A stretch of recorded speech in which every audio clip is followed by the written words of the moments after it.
यह कथा पृथ्वी पर नहीं बल्कि वैकुंठ के द्वार से शुरू होती है।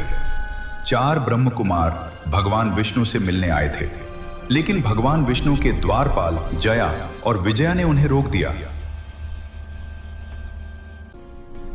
आप कौन हैं और आप यहाँ क्या कर रहे हैं? आपको प्रणाम है। हम यहाँ भगवान विष्णु के दर्शन करने आए हैं।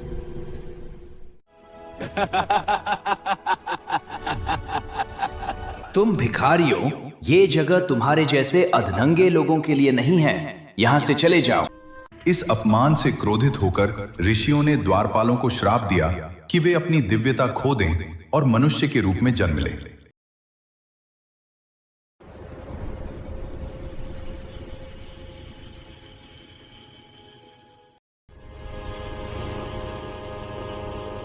जब भगवान विष्णु प्रकट हुए तो उन्होंने अपने पश्चातापी द्वारपालों से कहा कि श्राप वापस नहीं लिया जा सकता, लेकिन उन्होंने उन्हें एक विकल्प दिया। या तो विष्णु के भक्तों के रूप में 7 जन्म लें या विष्णु के शत्रुओं के रूप में 3 जन्म लें। वैकुंठ शीघ्र लौटने की लालसा में उन्होंने शत्रु बनना चुना।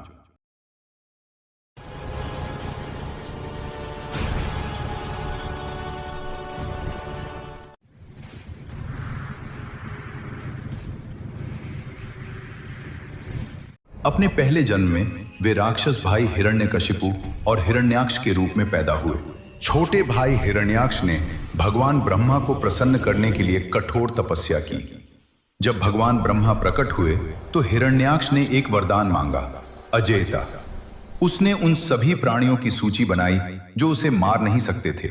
देवता, राक्षस, मनुष्य, गंधर्व और जानवरों की एक लंबी सूची। हालांकि अपने अहंकार में वो जंगली सुअर को अपने नाम में शामिल करना भूल गया, क्योंकि वो उसे अपने लिए खतरा नहीं मानता था।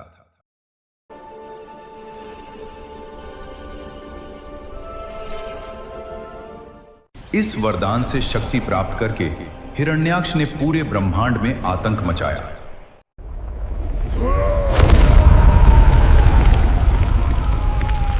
वो इंद्र के महल की ओर बढ़ा और देवताओं को स्वर्ग से बाहर निकाल दिया। केवल स्वर्ग पर विजय प्राप्त करने से संतुष्ट न होकर उसने पृथ्वी की ओर अपना ध्यान केंद्रित किया।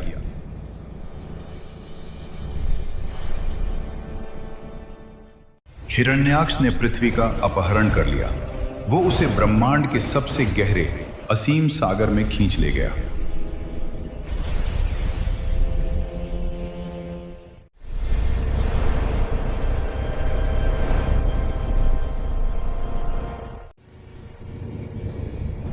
पृथ्वी डूब गई और चारों ओर अफरा तफरी मच गई।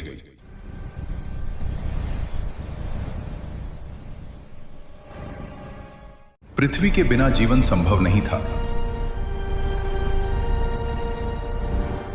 मनु और भगवान ब्रह्मा ने भगवान विष्णु से सहायता मांगी। ब्रह्मा ने कहा, पृथ्वी जल में समा गई है, हम उसे कैसे बचा सकते हैं? जब भगवान ब्रह्मा भगवान विष्णु का ध्यान कर रहे थे, तभी उनकी नाक से अंगूठे के आकार का एक छोटा सा जीव निकला। यह एक छोटा सा सूअर था। भगवान ब्रह्मा आश्चर्य से देखते रहे और सूअर तेजी से बढ़ने लगा। कुछ ही पलों में वो हाथी के आकार का हो गया, फिर पर्वत के आकार का। उसने इतनी जोर से दहाड़ा कि पूरा ब्रह्मांड कांप गया। ये भगवान विष्णु वराह रूप में थे। उन्होंने सूअर का रूप धारण किया था क्योंकि हिरण्याक्ष ने अपने वरदान में केवल इसी जानवर का उल्लेख करना भूल गया था।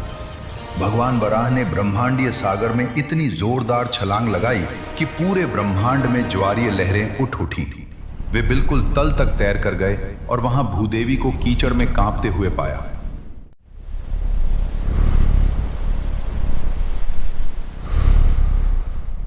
भगवान वराह ने अत्यंत कोमलता से पृथ्वी को अपने विशाल दांतों पर उठा लिया। फिर वे वापस सतह पर आने लगे। जब वराह पृथ्वी को ऊपर उठा रहे थे, तभी हिरण्याक्ष ने उन्हें रोक लिया। राक्षस ने विष्णु की ओर देखकर उनका उपहास करते हुए हंसते हुए कहा, अरे जल भक्षी, ये पृथ्वी मेरी संपत्ति है, तुम तो बस एक जंगली जानवर हो। हाँ, सच में एक जंगली जानवर हूं और मैं तुम्हारा शिकार करने आया हूं। अपमानित और क्रोधित हिरण्याक्ष ने विशाल गदा से वराह पर आक्रमण किया। ब्रह्मांडीय जल में भयंकर युद्ध छिड़ गया। दोनों ने 1000 ब्रह्मांडीय वर्षों तक लड़ाई लड़ी।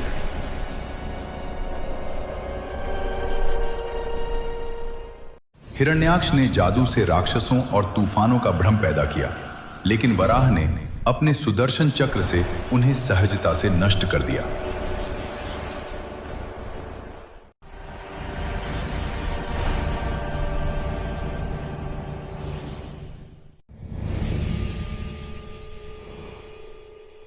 अंत में जब राक्षस थक गया तो वराह आगे बढ़े और हिरण्याक्ष के गाल पर एक जोरदार थप्पड़ मारा।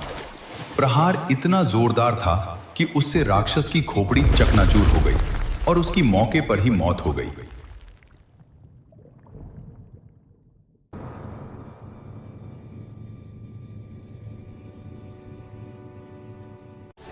राक्षस के मारे जाने के बाद वराह पृथ्वी की सतह पर आ गए। उन्होंने अपनी दिव्य शक्ति का प्रयोग करते हुए भूदेवी को सावधानी पूर्वक वापस स्थापित किया और धरती को फिर से स्थिर और रहने योग्य बना दिया। देवताओं ने आकाश से फूलों की वर्षा की और ब्रह्मांड में शांति बहाल हो गई।